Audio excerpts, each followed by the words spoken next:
अपरा एकादशी व्रत कथा। प्राचीन काल में महीध्वज नाम के एक बहुत ही धर्मात्मा, दयालु और गुणी राजा राज करते थे। राजा महीध्वज का छोटा भाई वज्रध्वज अत्यंत क्रूर, अन्यायी और अधर्मी था। वह अपने बड़े भाई से बहुत द्वेष और ईर्ष्या रखता था। एक रात अवसर पाकर पापी वज्रध्वज ने अपने बड़े भाई महीध्वज की बेरहमी से हत्या कर दी। उसने राजा के शव को ले जाकर जंगल में एक पीपल के पेड़ के नीचे गाड़ दिया। अकाल मृत्यु होने के कारण राजा महीध्वज की आत्मा प्रेत योनि में चली गई। वह उसी पीपल के पेड़ पर निवास करने लगी।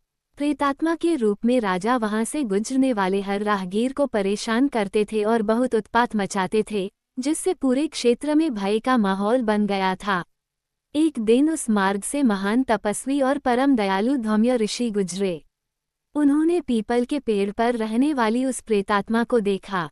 ऋषि ने अपने दिव्य तपोबल और ज्ञानचक्षु से राजा के पूरे अतीत को और उनकी इस दुर्दशा के पीछे का कारण जान लिया।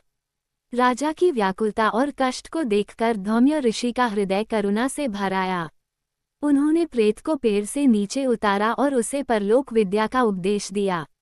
राजा को प्रेत योनि से मुक्ति दिलाने के लिए ऋषि ने स्वयं पूर्ण श्रद्धा और विधि विधान के साथ अपरा एकादशी का व्रत रखा। व्रत पूरा होने के बाद धौम्य ऋषि ने अपने अपरा एकादशी व्रत का सारा पुण्य फल उस राजा की आत्मा को अर्पित कर दिया। व्रत के प्रभाव से राजा महीध्वज तुरंत ही प्रेत योनि के सारे कष्टों से मुक्त हो गए।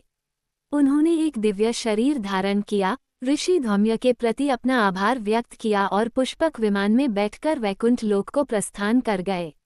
अपरा एकादशी व्रत का महत्व पद्म पुराण और पौराणिक मान्यताओं के अनुसार इस व्रत के कई लाभ हैं। यह व्रत ब्रह्महत्या, परनिंदा, भूत योनि और अनजाने में किए गए बड़े से बड़े पापों को नष्ट करने में सक्षम है।